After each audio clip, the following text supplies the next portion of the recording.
Hehehe. Kau ketuman, lain macam rupa. Hey!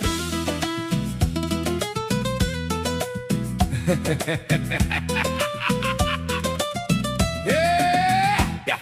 Dah lama tak jumpa, apa kabar kawan? Dah bersarani tanam jagung ke di taman.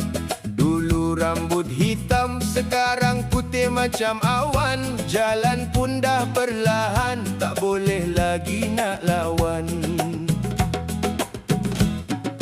Cucu aku memang semua lasak-lasak, melompat sana sini sampai pinggang aku retak. Atuhnya dah penat, rasa kepala nak meledak. Nak kejar pun tak larat, nafas pun mula sesak. Oh kawan lama, kita dah hujung waktu.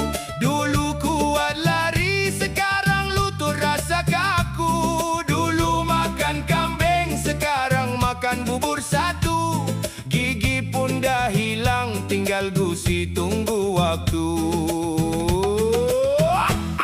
Pagi makan merah, tengah hari makan biru.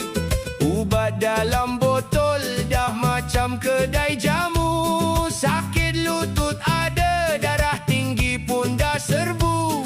Siapa yang sakit, aku ke kau yang keliru.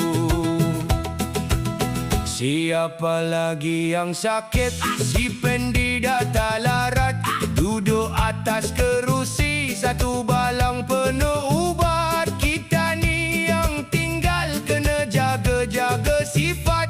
Jangan asyik mengata, takut nanti kena sebat.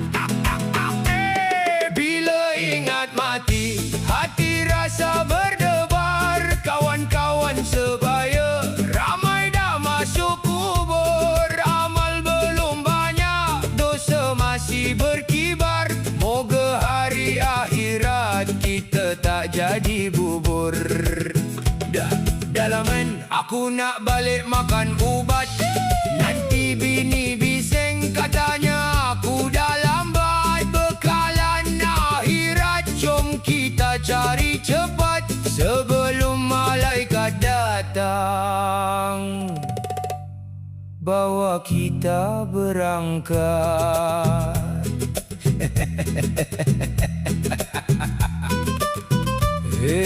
Ubat aku mana man?